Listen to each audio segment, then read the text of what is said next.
টাকা থাকলে কোরবানি দিতে হবে। ইসলামে কোরবানির গুরুত্ব অনেক। এটি একটি মৌলিক ইবাদত।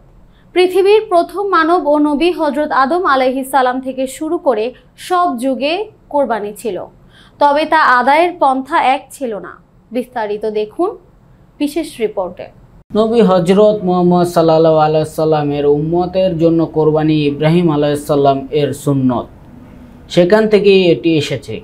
কোরবানি শাআইরে ইসলাম তথা ইসলামের প্রতীকী বিধানগুলোর একটি।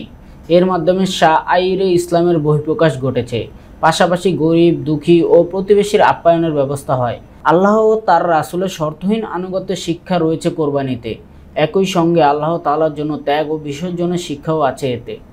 পবিত্র কোরআনের কয়েকটি স্থানে কোরবানি প্রসঙ্গে এসেছে। কোরবানি করার সরাসরি নির্দেশ দিয়ে মহান আল্লাহ ইরশাদ করেছেন, সুতরাং আপনার রবের উদ্দেশ্যে নামাজ পড়ুন এবং কোরবানি করুন। আল্লাহ রাসূল সাল্লাল্লাহু আলাইহি ওয়াসাল্লাম তার মদিনা জীবনে প্রতি বছর কোরবানি করতেন।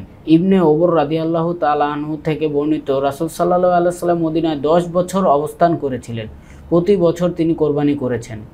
উম্মুল মুমিনিন হযরত আয়েশা রাদিয়াল্লাহু তাআলা আনহা থেকে বর্ণিত, রাসূল সাল্লাল্লাহু আলাইহি ওয়াসাল্লাম ইরশাদ করেছেন, কোরবানির দিনের আমলগুলোর মধ্যে থেকে পশু কোরবানি করার চেয়ে কোনো আমল আল্লাহ তাআলার কাছে অধিক প্রিয় নয়।